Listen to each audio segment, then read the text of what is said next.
तर पाठीमागच्या लेक्चरला आपण तुमचं जे काही ऑर्गनायझेशन स्ट्रक्चर असणार आहे त्या ऑर्गनायझेशन स्ट्रक्चरचे टाईप आपण हे बघत होतो.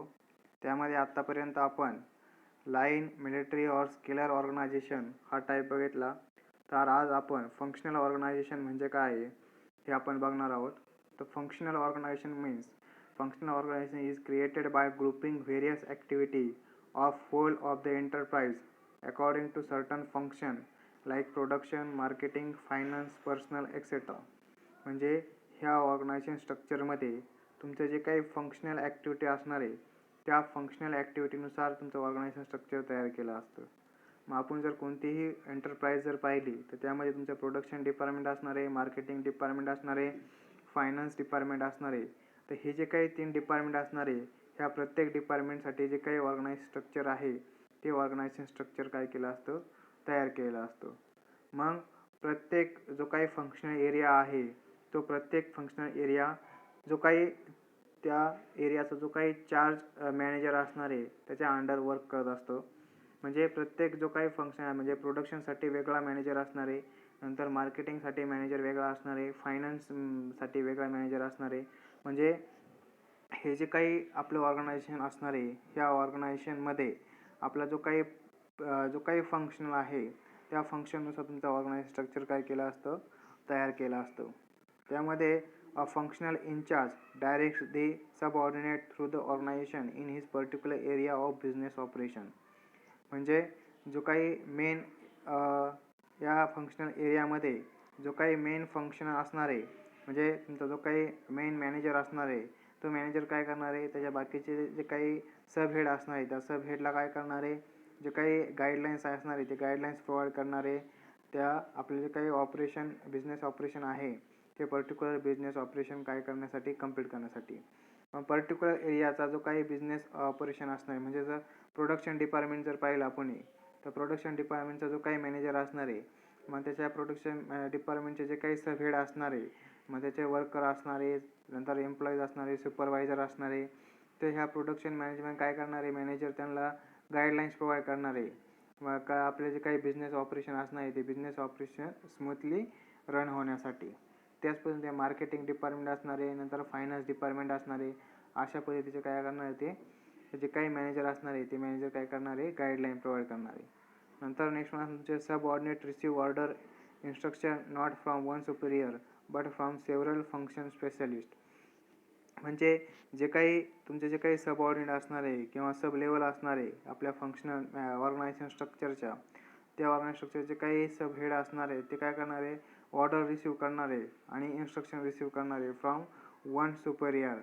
तुमचा जो काही वन सुपेरियर असणार आहे म्हणजे तुमचा मॅनेजर हेड असणार आहे, मार्केटिंग हेड असणार आहे, त्या मार्केटिंग हेडपासून काय करणार आहे, ऑर्डर रिसीव्ह करणार आहे.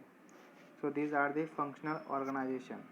नेक्स्ट आहे तुमचं ॲडव्हान्टेजेस ऑफ फंक्शनल ऑर्गनायझेशन. म्हणजे फंक्शनल ऑर्गनायझेशन जे आहे त्या फंक्शनल ऑर्गनायझेशनचं लाईन और स्केलर ऑर्गनायझेशनवरती काय ॲडव्हान्टेजेस आहे. मग त्यामध्ये आहे तुमचं पहिला ॲडव्हान्टेज आहे quality of work is better due to specialization. म्हणजे आता आपण पाहिलं प्रत्येक जो काही हेड असणार आहे तो हेड काय असणार आहे, स्पेशलाइज हेड असणार आहे त्या डिपार्टमेंटसाठी. म्हणजे प्रोडक्शनसाठी त्याचा हेड प्रोडक्शनचा स्पेशलायझेशन असणार आहे. नंतर तुमचा मार्केटिंगचा डिपार्टमेंट असणार आहे त्याचा जो काही हेड असणार आहे, मॅनेजर असणार तो मार्केटिंगचा स्पेशलायझेशन असणार आहे.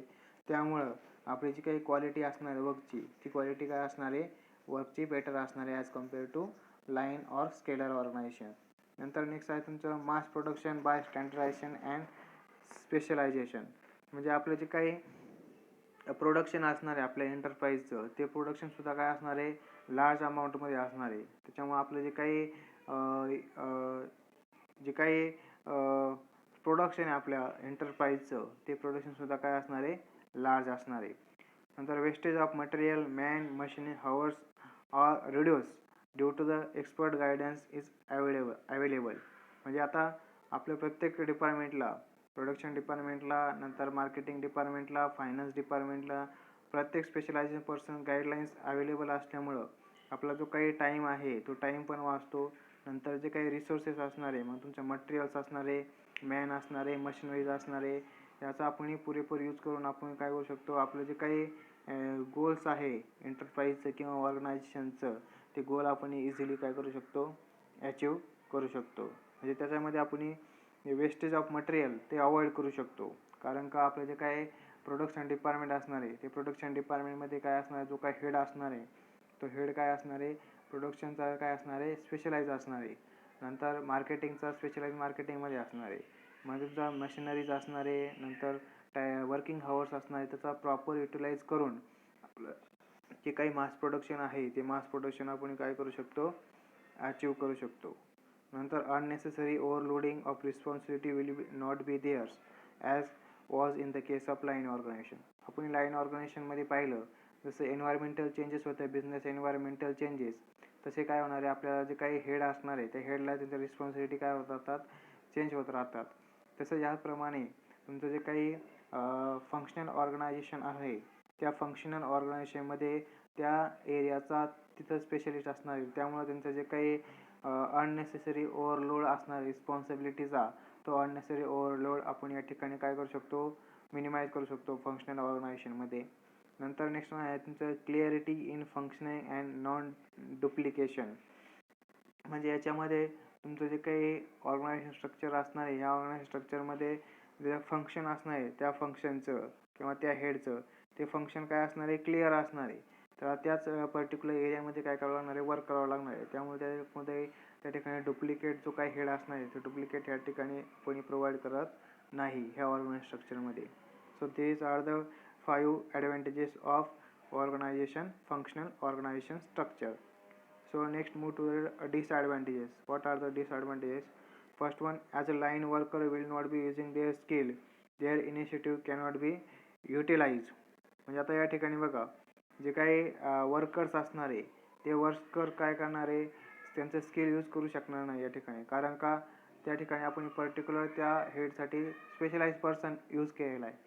पण ते त्यामुळं काय जो काही प्रोडक्शन डिपार्टमेंटचा जो काही हेड असणार आहे तर तो जो काही गाईडलाईन देणार आहे ते गाईडलाईन्सच्या नुसार आपले जे काही वर्कर असणार आहे त्या वर्करला काय करणार आहे, त्याचं वर्क करावं लागणार आहे. त्यामुळे त्याचे काही आयडियाज असणार आहे, स्किल असणार आहे, तर त्या ठिकाणी इनिशिएटिव्हली यूज करू शकत नाही. हे एक डिसॲडव्हान्टेजेस आहे. नंतर it is very difficult to fix the responsibility to any one foreman in case of something goes wrongs. म्हणजे आता जे काही प्रोडक्शन डिपार्टमेंट असणार आहे ते प्रोडक्शन डिपार्टमेंटचं काय असणार आहे, जे काही फोरमॅन असणार आहे किंवा वर्कर असणार आहे किंवा सुपरवायझर असणार आहे, ते सुपरवायझरला काय एखादं काहीतरी रॉंग झाले किंवा प्रोडक्शनमध्ये काय झालं, क्युरीज आल्या, आपले जे काही प्रोडक्ट आहे ते प्रोडक्ट जर चुकीचं तयार झालं असेल तर आपण त्या ठिकाणी त्याची जी काही रिस्पॉन्सिबिलिटी आहे ती रिस्पॉन्सिबिलिटी कोणावर आपण फिक्स करू शकत नाही ह्या ऑर्गनायझेशन स्ट्रक्चरमध्ये. कारण का तुमचा जो काही हेड आहे, तुमचा हेड, मग प्रोडक्शन डिपार्टमेंटचा हेड कोणाला करणार आहे, फोरमॅनला गाईडलाईन करणार आहे आणि फोरमॅन कोणाला गाईडलाईन करणार आहे, वर्करला. त्यामुळं असे जे काही क्युरीज असणार आहे त्या क्युरीज आपण काय करू शकत नाही, फिक्स करू शकत नाही. नंतर नेक्स्ट वन आहे तुमचं worker will always confuse about the authority and activity of each expert. आता या ठिकाणी ते जे काही वर्कर असणार आहे ते वर्कर ऑलवेज कन्फ्यूज असतात ह्या ऑर्गनायझेशन स्ट्रक्चरमध्ये. का? कारण आपले त्याच्यामध्ये तुम्हाला जर पाहिलं त्याच्यामध्ये 3 हेड दिसतं, 2 हेड दिसतात तुम्हाला. मग तुमचा मेन हेड असणार आहे तुमचा, नंतर त्या डिपार्टमेंटचा प्रोडक्शनचा हेड असणार आहे, नंतर फोरमॅन असणार आहे. मग त्या प्रत्येक हेडचे जे काही रूल्स अँड रेग्युलेशन असणार आहे ते वेगवेगळे असणार आहे. त्यांच्या अथॉरिटीज किंवा गाईडलाईन्स काय असणार आहे, वेगवेगळ्या असणार आहे. त्यामुळे जो काही वर्कर असणार आहे तो वर्कर काय आहे, is always confuse in there working environment. हा एक मोठा डिसॲडव्हान्टेज आहे या फंक्शनल ऑर्गनायझेशनचा. नंतर lack of coordination among the functional executives and subordinate. म्हणजे आता आपण जर पाहिलं तर काय करणार आहे, त्याच्यामध्ये तुमचा प्रोडक्शनचा हेड असणार आहे, प्रोडक्शन हेड. तो प्रोडक्शन हेड काय करणार आहे, कोणाला गाईडलाईन देणार आहे, तुमचा फोरमॅन जो असणार आहे त्या फोरमॅनला गाईडलाईन देणार आहे. आणि फोरमॅन कोणाला देणार आहे, तुमचं जे काही वर्कर असणार आहे त्या वर्करला गाईडलाईन देणार आहे. त्यामुळं हा जो काही वर्कर आहे आणि प्रोडक्शन जो काही हेड आहे यांच्यामधलं जो काही कम्युनिकेशन गॅप आहे तो कम्युनिकेशन गॅप काय असणार आहे, लार्ज असणार आहे. कारण का आपण ज्यावेळेस आपण कम्युनिकेशन जर करायचं असेल तर कोणाला कम्युनिकेशन करावं लागेल, फोरमॅनला. मग फोरमॅन कोणाशी कम्युनिकेशन करणार आहे, प्रोडक्शन डिपार्टमेंटचा हेड जो आहे त्याच्याशी कम्युनिकेशन करणार आहे. त्यामुळं तुमचं जे काही हेड असणार आहे किंवा सबऑर्डिनेट असणार आहे त्याच्यामध्ये कम्युनिकेशन गॅप काय असतो, जास्त क्रिएट होतो ह्या ऑर्गनायझेशन स्ट्रक्चरमध्ये. नेक्स्ट वन आहे तुमचं by employing high wages export the total cost of job become high. आता या ठिकाणी आपण पाहिलं तर जे काही आपण स्पेशलाइज पर्सन आपण त्या ठिकाणी एम्प्लॉय करणार आहे आपल्या ऑर्गनायझेशन स्ट्रक्चरमध्ये. मग तुमचा प्रोडक्शनचा जो काही हेड असणार आहे तो काय असणार आहे तुमचा स्पेशलाइज पर्सन असणार आहे. मग त्याची जी काही सॅलरी आहे ती सॅलरीसुद्धा काय असणार आहे जास्त असणार आहे. नंतर फोरमॅन जो असणार आहे तो सुद्धा स्पेशलाइज वर्क असणार आहे. मग आपले जे काही टोटल ऑर्गनाईज आहे किंवा एंटरप्राइज आहे त्या टोटल एंटरप्राइजला भरपूर हे जे काही स्पेशलाइज हेड असणार आहे ते लागणार आहे. मग प्रोडक्शनसाठी त्याचा हेड वेगळा लागणार आहे. नंतर फायनान्ससाठी त्याचा हेड वेगळा लागणार आहे. नंतर तुमचा कोणता असणार आहे मार्केटिंगसाठी त्याचा हेड जो आहे तो वेगळा लागणार आहे. त्यामुळं त्यांचे जे काही सॅलरीज असणार आहे त्या सॅलरीवरती जास्त खर्च होणार आहे आपल्या एंटरप्राइजचा. त्याच्यामुळे जे काय आपली हाय वेजेस असणार आहे ते एम्प्लॉय किंवा मग आपली जी काही टोटल जी काही कॉस्ट असणार आहे आपल्या जॉबची म्हणजे आपल्या एंटरप्राइजची ती टोटल कॉस्ट काय होणार आहे जास्त हाय होणार आहे. नंतर नेक्स्ट आहे industrial relationship become more complex. Industrial relationship becomes more complex. का कॉम्प्लेक्स बनणार आहे कारण तुमचं जे काही कम्युनिकेशन गॅप आहे तो कम्युनिकेशन गॅप त्या ठिकाणी काय असणार आहे जास्त असणार आहे. कारण का तुमचं जे काही हेड असणार आहे ते हेड त्याच्या ठिकाणी जास्त असणार आहे. त्यामुळे तुमचा वर्कर असणार आहे आणि हेड जो असणार आहे त्या हेडमध्ये कम्युनिकेशन गॅप काय असणार आहे जास्त असणार आहे. So these are the 5 disadvantages of तुमचं functional organisation. So functional organisation आपण काय बघितलं what is in the functional organisation. नंतर advantages of functional organisation. Next one आपण बघितलं डिसएडव्हान्टेजेस ऑफ फंक्शनल ऑर्गनायझेशन. आता ही फंक्शनल ऑर्गनायझेशन जी आहे ती फंक्शनल ऑर्गनायझेशन कुठं यूज करायची त्याचं ॲप्लिकेशन काय आहे तर त्याच्यामध्ये बघा a pure functionalise system is rarely found in practice. This is approach for large manufacturing using concern which are capable and expansion in future. आता आपण त्या डिसएडव्हान्टेज काय बघितलं त्याची जी काही कॉस्ट असणार आहे ती टोटल कॉस्ट काय होत राहते हाय होते. कशाची तुमची फंक्शनल ऑर्गनायझेशनची. म्हणजे तुमचे जे काही फंक्शनल ऑर्गनायझेशन आहे त्या फंक्शनल ऑर्गनायझेशनमध्ये तुमचं जे काही टोटल कॉस्ट असणार आहे तुमच्या एंटरप्राइजची ते एंटरप्राइजची टोटल कॉस्ट काय असते हाय असते. त्यामुळं तुमचं जे काही ही जी काही एंटरप्राइज आहे किंवा हे जे काही फंक्शनल ऑर्गनायझेशन आहे हे रिअरली आपल्याला मार्केटमध्ये किंवा इंडस्ट्रीमध्ये दिसतं. का कोणत्या इंडस्ट्रीमध्ये दिसतं का जी इंडस्ट्री तुमचं काय आहे तुमची लार्ज मॅन्युफॅक्चरिंग आहे. नंतर तिचं जे काही एक्सपान्शन आहे ते फ्युचरमध्ये काय असणार आहे जास्त असणार आहे. तर त्या ठिकाणी ही जी काही फंक्शनल ऑर्गनायझेशन आहे हे फंक्शनल ऑर्गनायझेशन तुम्हाला त्या ठिकाणी बघायला भेटतं. कुठं a pure functionise system is rarely found in practice. का कारण त्या ठिकाणी तुमचं जे काही कॉस्ट असणार आहे ती टोटल कॉस्ट काय असते जास्त असते त्याच्यामुळे. नंतर this is appropriate for large manufacturing using concern which are capable of expansion in future. म्हणजे अशा इंडस्ट्री का ज्यांचं प्रोडक्शन काय आहे जास्त आहे आणि त्या फ्युचरमध्ये जास्त एक्सपान्शन होणार असेल तर त्या इंडस्ट्रीमध्ये किंवा एंटरप्राइजमध्ये तुम्हाला हे फंक्शनल ऑर्गनायझेशन सिस्टीम तुम्हाला त्या ठिकाणी दिसेल. समजतंय. नेक्स्ट वन आहे तुमचं that is the line and staff organization. Next तुमची नेक्स्ट जे आहे ते नेक्स्ट का टाईप ऑर्गनायझेशन स्ट्रक्चरचा कोणता आहे लाईन अँड स्टाफ ऑर्गनायझेशन. हे तुम्हाला या ठिकाणी काय दिसणार त्या ठिकाणी त्याचं ऑर्गनायझेशन स्ट्रक्चर दिसेल तुम्हाला. हे या ठिकाणी हे ऑर्गनायझेशन स्ट्रक्चर आहे. आता लाईन अँड स्टाफ ऑर्गनायझेशन म्हणजे काय बघा. Line and staff organization has advantages of both and line and functional organization. म्हणजे आपण जे काही वरचे दोन ऑर्गनायझेशन स्ट्रक्चर बघितले लाईन और स्केलर ऑर्गनायझेशन आणि फंक्शनल ऑर्गनायझेशन याच्यावरती ह्या दोन ऑर्गनायझेशन स्ट्रक्चरवरती तुमची ही जी काही थर्ड जी काही लाईन अँड स्टाफ ऑर्गनायझेशन आहे ही मोर ॲडव्हान्टेजेस आहे. आता का ते बघा आपण line authority flows down chain of command. म्हणजे तुमची जी काही line and staff organisation structure आहे that flows from top to the bottom. म्हणजे जे काही अथॉरिटीज कमांड असणार आहे ते जास्त अथॉरिटी टॉपला असणार आहे आणि तुमच्या जे काही अथॉरिटीज असणार आहे त्या अथॉरिटीज कुठं होत राहणार आहे बॉटमपर्यंत होत राहणार आहे. So line executives have supervisory authority and control over subordinate authorities flows from top to the bottom as it does in the line organization.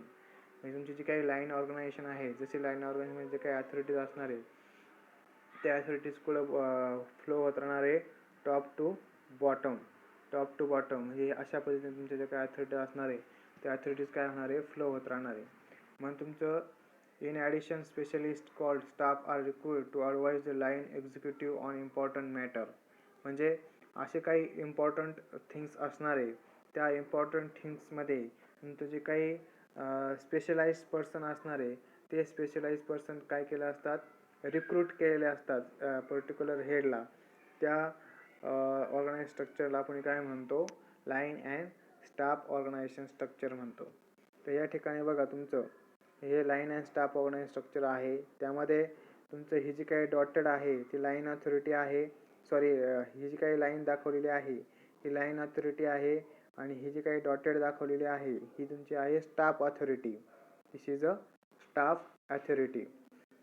मग त्या ठिकाणी पहिले तुमचं असणार आहे प्रेसिडेंट असणार आहे, नंतर नेक्स्ट वन आहे तुमचा प्रेसिडेंट, नेक्स्ट तुमचा लीगल ॲडवायझर, नंतर तुमचा काय असणार आहे vice president sales, vice president production, vice president finance, नंतर प्रोडक्शन सुपरवायझर, डिपार्टमेंटल हेड. कशाचा, व्हाईस प्रेसिडेंट प्रोडक्शन डिपार्टमेंटचा प्रोडक्शन सुपरवायझर वेगळा असणार आहे, नंतर फायनान्स डिपार्टमेंटचा डिपार्टमेंटल हेड वेगळा असणार आहे. म्हणजे या ठिकाणी तुम्ही जो काही लीगल ॲडवायझर आहे तो लीगल ॲडवायझर तुम्ही काय केलेला आहे, रिक्रूट केलेला आहे स्पेशली तो स्टाफ म्हणून ह्या ऑर्गनायझेशन स्ट्रक्चरला आपण काय म्हणतो, line and staff organisation structure. इथपर्यंत तुमचे जे काही लाईन अथॉरिटीज असणार आहे. पण हे तुमचं जे काय आहे लीगल ॲडवायझर आहे तो लीगल ॲडवायझर काय स्पेशलाइज पर्सन जो आहे, मग तुमचा जे काही प्रोडक्शनचे व्हाईस प्रेसिडेंट असणार आहे, नंतर तुमचे सेल्सचे व्हाईस प्रेसिडेंट असणार आहे, नंतर तुमचं फायनान्सचे व्हाईस प्रेसिडेंट असणार आहे. त्यांना काय करणार आहे, ॲडवाईज करणार आहे पर्टिक्युलर मॅटरसाठी, इम्पॉर्टंट मॅटर जर असेल त्यासाठी. तर मग हे जे काही ऑर्गनायझेशन स्ट्रक्चर आहे ह्या ऑर्गनायझेशन स्ट्रक्चरला आपण काय म्हणतो, line and staff organisation. So next one आहे staff authority is the right to advise counsel those with line authorities. The staff officers do not have any power of command in the organizations as they are employed only to provide expert advice to the vice president. म्हणजे आता हा जो काही तुम्ही legal adviser तुम्ही त्या ठिकाणी recruit केलेला आहे तो हा लीगल ॲडवायझर त्याला काही एक अथॉरिटी प्रोव्हाइड केलेली नसते किंवा डिसिजन घेण्याचे अधिकार त्याला नसतो त्या एंटरप्राइजमध्ये. तर ते फक्त काय करतो, तुम्हाला जे काही हेड असणार आहे, मग तुमचा व्हाईस प्रेसिडेंट ऑफ सेल्स असणार आहे, प्रोडक्शन असणार आहे, फायनान्स असणार आहे, त्यांना फक्त काय करणार आहे, गाईडलाईन्स प्रोव्हाइड करणार आहे. जे काही पर्टिक्युलर मॅटर इम्पॉर्टंट मॅटर्स असतील त्यावरती तो काय करणार आहे, गाईडलाईन्स प्रोव्हाइड करणार आहे. मग हा जो काही स्टाफ आहे लीगल ॲडवायझर तो फक्त पर्टिक्युलर मॅटरसाठी काय केलेला तुम्ही रिक्रूट केलेला आहे, एम्प्लॉईड केलेला आहे. तर मग त्याला काही तुमच्या एंटरप्राइजच्या रिलेटेड काही जे काही राईट असतात ते राईट काय असतात, तुमचे डिसिजन घेण्याचे राईट नसतं. याचं जर एक्झाम्पल जर आपण बघितलं तर सपोज एखादं कॉलेज आहे, त्या कॉलेजमध्ये एखादी कमिटी येणार असेल आणि तो जो काही त्या कॉलेजचे जे काही हेड असणार आहे त्या कॉलेजच्या हेडला जे काही कमिटी वगैरे कमिटीविषयी काही माहीत नसेल तर मग ते काय करतात, त्या ठिकाणी त्या इम्पॉर्टंट मॅटरसाठी काय करता, तुमचा एक लीगल ॲडवायझर आहे तो लीगल ॲडवायझर काय करता, रिक्रूट करता. पण त्याला तुझं काही लीगल ॲडवायझर आहे तो लीगल ॲडवायझर काही डिसिजन घेणार नाही, फक्त तुम्हाला काय करणार आहे, गाईडलाईन्स करणार आहे. तर मग हे जे काही ऑर्गनायझेशन स्ट्रक्चर असणार आहे त्या ऑर्गनायझेशन स्ट्रक्चरला आपण काय म्हणतो, लाईन अँड स्टाफ. म्हणजे तुमचं याच्यामध्ये कॉम्बिनेशन कशाचं असणार आहे, लाईन अँड स्केलर्स ऑर्गनायझेशन असणार आहे. फक्त त्याच्यामध्ये स्टाफ जो आहे तो स्टाफ त्या ठिकाणी काय केला असणार आहे, रिक्रूट केलेला असणार आहे. सो नेक्स्ट आहे तुमचं advantages of line and staff organizations. मग त्यामध्ये तुमचं specialize and expert advice from staff executive is available. म्हणजे तुमचं जो काही इम्पॉर्टंट मॅटर्स असणार आहे त्या इम्पॉर्टंट मॅटरसाठी तुम्हाला एक स्टाफ रिक्रूट केलेला असणार आहे. मग तो जो काही स्टाफ असणार आहे तो स्टाफ तुम्हाला काय करणार आहे, जो काही लीगल ॲडवाईस असणार आहे तो लीगल ॲडवाईस त्या ठिकाणी प्रोव्हाइड करू शकतो. नेक्स्ट वन आहे तुमचं reduction of burden on line manager. म्हणजे काही लाईन मॅनेजर असणार आहे प्रत्येकाचा, मग सेलचा मॅनेजर वेगळा, प्रोडक्शन मॅनेजर वेगळा, मार्केटिंगचा मॅनेजर वेगळा. तर हे जे काही त्याच्यामधलं जे काही रिस्पॉन्सिबिलिटीज असणार आहे त्या रिस्पॉन्सिबिलिटी काय होणार आहे, ऑटोमॅटिकली कमी होणार आहे. मग त्यांच्यामधला जो काही वर्क प्रेशर असणार आहे तो वर्क प्रेशर ऑटोमॅटिकली कमी होणार आहे, कारण तुमचा हा जो काही स्पेशलाइज पर्सन आहे, हा स्पेशलाइज पर्सन त्यांना काय करणार आहे, गाईडलाईन प्रोव्हाइड करणार आहे. नंतर better decision as staff specialize help in line manager, म्हणजे आपण तुमचा जो काही ॲडवायझर आहे तो ॲडवायझर प्रोव्हाइड केल्यामुळे आपण जे काही बेटर डिसिजन आहे ते बेटर डिसिजन घेऊ शकतो. बाकीचे जे काही वरती जे काही ऑर्गनाइज स्ट्रक्चर आहे, line and functional organize structure, त्यामध्ये तुमचं जे काही ॲडवायझर आहे तुमच्या स्पेशलाइज पर्सनला, तो ॲडवायझर त्या ठिकाणी आपण नेमलेला नाही. त्यामुळे त्यांना जे काही डिसिजन घेण्याचे जे काही पॉईंट आहे त्या पर्टिक्युलर पॉईंटला डिसिजन घेण्याचं तुमचं काय असतं, जे काही एक्सपिरियन्स आहे तो एक्सपिरियन्स कमी असणार आहे as compare to this organization structure. Next one आहे तुमचं युनिटी ऑफ कमांड. हे काय आहे, advantages of unity of command. Flexible when compare to functional organizations, म्हणजे तुमची जी काही फंक्शनल ऑर्गनायझेशन आहे त्या फंक्शनल ऑर्गनायझेशनपेक्षा तुमची ही जी काही ऑर्गनायझेशन आहे ती काय फ्लेक्झिबल आहे. म्हणजे तुमचे जर बिझनेस एन्व्हायरमेंटल चेंजेस जर आले, अप अँड डाऊन जर आला तुमच्या ऑर्गनायझेशन स्ट्रक्चरमध्ये, तर त्या ठिकाणी तुमचे जे काही स्पेशलाइज पर्सन आहे ते काय होऊ शकता, फ्लेक्झिबल होऊ शकता according to for their responsibilities. नंतर नेक्स्ट वन आहे तुमचं less wastage of material man and machines hours. कारण का फंक्शनल ऑर्गनायझेशनप्रमाणेच आपण त्या ठिकाणी पर्टिक्युलर हेडसाठी आपण स्पेशलाइज पर्सन रिक्रूट केलेला आहे. त्या स्पेशलाइज पर्सनला लिगल ॲडवायझर गाईडलाईन करणारे, त्यामुळं तुमचं काय असणार आहे, जे काही वेस्टेज असणार आहे, मग तुमचं मटेरियलचे वेस्टेज असणार आहे, मॅनचे वेस्टेज असणार आहे, टाईमचे वेस्टेज असणार आहे, मशिनरीज हॉर्सचं वेस्टेज असणार आहे, हे काय होणार आहे त्या ठिकाणी पूर्णपणे कमी होणार आहे. आणि तुमचं जे काही मास प्रोडक्शन आहे ते मास प्रोडक्शन त्या ठिकाणी काय होणार आहे, अचीव होणार आहे. नेक्स्ट वन, ऑब्वियसली तुमची जी काही क्वालिटी आहे तुमच्या प्रोडक्टची, ती क्वालिटी काय होणार आहे, इम्प्रूव्ह होणार आहे. So these are the advantages of line and staff organisation. So we move next toward the disadvantages. What are the disadvantages of line and staff organization structure? So if allocation of duties between line and staff is not clear, it may rise to confusion. म्हणजे आता बघा, आपल्या organisation स्ट्रक्चरमध्ये ह्या organisation स्ट्रक्चरमध्ये तुमचं काय असणार आहे, स्पेशलाइज हेड असणार आहे, स्पेशलाइज काय असणार आहे, हेड असणार आहे. नंतर त्यांना काय असणार आहे, तुमचा स्टाफला काय करणार आहे, त्या गाईडलाईन करणार आहे. मग त्यांना जर त्यांच्या जे काही ड्युटीज असणार आहे स्टाफच्या किंवा त्यांच्या जे काही रिस्पॉन्सिबिलिटी असणार आहे स्पेशलाइज पर्सनच्या ज्या की क्लिअर नसतील, तर ते काय होणार आहे, आपले जे काही वर्कर असणार आहे त्या वर्करमध्ये काय होणार आहे, कन्फ्युजन तयार होणार आहे. तर हे एक डिसॲडव्हान्टेजेस आहे तुमचं. नंतर नेक्स्ट वन आहे तुमचं there might be conflict between line and staff executive. Conflict between line and staff executive, म्हणजे तुमचे जे काही लाईनमॅन असणार आहे, फोरमॅन असणार आहे, नंतर तुमचे स्टाफ एक्झिक्युटिव्ह असणार आहे, त्यांच्यामधलं त्यांच्या जे काही ड्युटीज आहे त्या ड्युटीज क्लिअर केल्यानंतर त्यांचं काय होणार आहे, कन्फ्लिक्ट म्हणजे संभ्रमाचं वातावरण त्या ठिकाणी काय होणार आहे, तयार होणार आहे. नंतर since staff is not accountable they may not perform well. म्हणजे या ठिकाणी तुमचं जे काही स्टाफ आहे तो स्टाफ कोणताही पर्टिक्युलर हेडमध्ये अकाउंट केला जात नाही, कन्सिडर केला जात नाही. त्यामुळे तो जो काही स्टाफ आहे तो जास्त उत्साहाने काम करत नाही ह्या ऑर्गनायझेशन स्ट्रक्चरमध्ये. नंतर production cost will increase because of high salary of staff एक्झिक्युटिव्ज.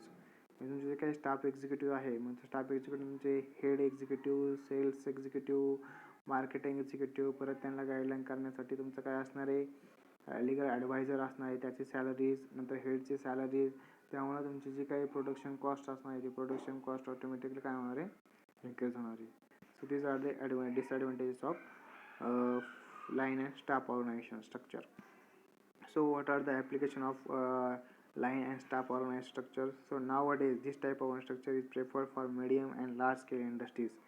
It is applied in automobile industries and other entrepreneurial of industries. म्हणजे तुमचे जे काही